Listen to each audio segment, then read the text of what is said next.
Hello students, once again welcome back to your one and only most trusted Gyanjyoti coaching centre. তো students, আজকের ভিডিওতে আমি কিন্তু 10 মার্কসের ইম্পর্টেন্ট সাজেশন নিয়ে আলোচনা করব তোমাদের সাথে। তোমরা যারা 5th সেমিস্টারে সিবিসিএস এর আন্ডারে 5th সেমিস্টারে যারা পড়াশোনা করছো, তোমাদের জিই ইংলিশ যাদের রয়েছে তাদের কিন্তু ইম্পর্টেন্ট 10 মার্কসের মানে 10 মার্কসের ইম্পর্টেন্ট কোশ্চেন গুলো আলোচনা করব বিস্তারিতভাবে। এবং এই যে প্রশ্নগুলো দেব, এই প্রশ্নগুলো কিন্তু এক্সামের জন্য ভেরি ভেরি ভেরি ইম্পর্টেন্ট কিছু কোশ্চেন্স কিন্তু দেব।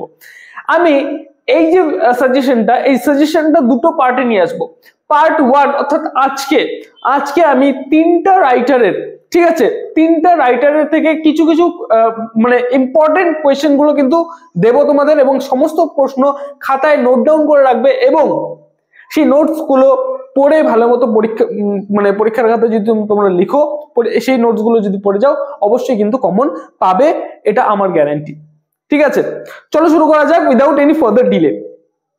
ফার্স্ট অফ অল, রবীন্দ্রনাথ টেগোরের থেকে যে টেক্সটগুলো আছে রবীন্দ্রনাথ টেগোরের, সেখান থেকে আমি তিনটে কোয়েশ্চেন তোমাদের দেব। First question, examine Tagore's vision of life as exemplified through the poems on your syllabus। তোমার, ঠিক আছে, মানে বলছে তোমার যে সিলেবাস, ঠিক আছে, বলছে examine the Tagore's vision of life. Rabindranath Tagore কিভাবে লাইফটাকে দেখে, ঠিক আছে, তোমার মানে সিলেবাসে যে কয়েকটা টেক্সট রয়েছে সেই টেক্সটের রেফারেন্স দিয়ে কিন্তু এই প্রশ্নটাকে আলোচনা করতে বলেছে। ঠিক আছে, আমি আবার রিপিট করে দিচ্ছি, examine the Tagore's vision of life as exemplified through the poems on your syllabus. ঠিক আছে। Number 2, critically appreciate Tagore's poem the Golden Boat. Critical appreciation of the Golden Boat. ঠিক আছে, critical appreciation of the Golden Boat. Number 3, যেটা very very important, bring out the main theme of the Conch by Rabindranath Tagore. ঠিক আছে, এই তিনটে প্রশ্ন দিলাম। এই তিনটে প্রশ্নের কিন্তু মাস্টার নোটস কিন্তু আমাদের রেডি করা আছে, মাস্টার নোটস। ঠিক আছে, আমাদের যারা পেইড ব্যাচে আমাদের জয়েন করেছে তারা কিন্তু জানে যে আমি তাদের মাস্টার নোটস কিন্তু ক্লাসরুমে আপলোড করে রেখেছি। ঠিক আছে, সেই ক্লাসরুমে নোটস পত্রগুলো যদি তারা পড়ে যায়, তাহলে কিন্তু পরীক্ষায় 100% কমন কিন্তু তারা পাবে। এবং যেই প্রশ্ন আসুক না কেন, সেই প্রশ্ন মানে কঞ্চ থেকে যে প্রশ্ন আসুক না কেন, সেটা যদি লিখে দিয়ে আসে, ইজিলি কিছু নাম্বার কিন্তু পেয়ে যাবে। এবং আমাদের এই নোটস গুলো যদি তোমরা পেতে চাও, অবশ্যই যোগাযোগ করো জ্ঞানজ্যোতি কোচিং সেন্টার অফিসিয়াল দুটো হেল্পলাইন নাম্বার 7076398606 এবং 6295916282। এই দুটো নাম্বারে তোমরা যোগাযোগ করতে পারো। পরে যে কমলা দাসের, এবার আসি কমলা দাসের। ঠিক আছে, এবার আসি কমলা দাসের। 4টা কোশ্চেন এখান থেকে দেবো। কমলা দাস যে রাইটার রয়েছে, এখান থেকে 4টা কোশ্চেন তোমাদের দেবো।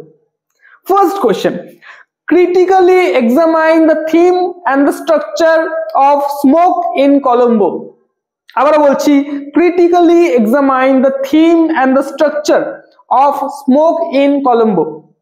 Number 2, discuss the historical setting of Kamla Das's Smoke in Colombo. Historical setting in the Smoke in Colombo. ঠিক আছে। নাম্বার 3 যেটা বলবো তোমাদের, সেটা হচ্ছে critical appreciation of an introduction.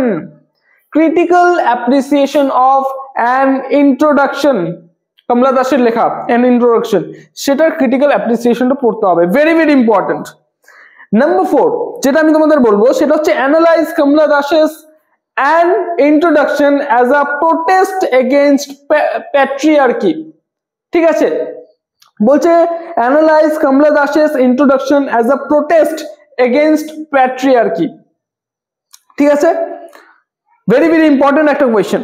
এবং লাস্ট আমি আলোচনা করব বিজয় টেন্ডুলকারের। ঠিক আছে, বিজয় টেন্ডুলকার যে তোমাদের পোয়েট রয়েছে, ওনার যে দুটো টেক্সট, ওনার যে টেক্সটগুলো রয়েছে, ঠিক আছে, silence the Court is in session, এখান থেকে কিন্তু দুটো প্রশ্ন দেব, দুটোর মধ্যে থেকে কিন্তু একটা কমন পাবে তোমরা। Number 1, discuss the character and the role of Samanta in Tendulkar's Silence the Court is in Session। কি বললাম? Discuss the character and the role of Samant। Character and the role of Samant এবং number 2 এবং আজকের ভিডিওর সর্বশেষ প্রশ্ন, ঠিক আছে, আজকের এই পার্টের সর্বশেষ প্রশ্ন সেটা হচ্ছে what do you think in the social message of Tendulkar's play Silence the Court is in Session. আবারও বলছি, what do you think is the social message of Tendulkar's play Silence the Court is in session.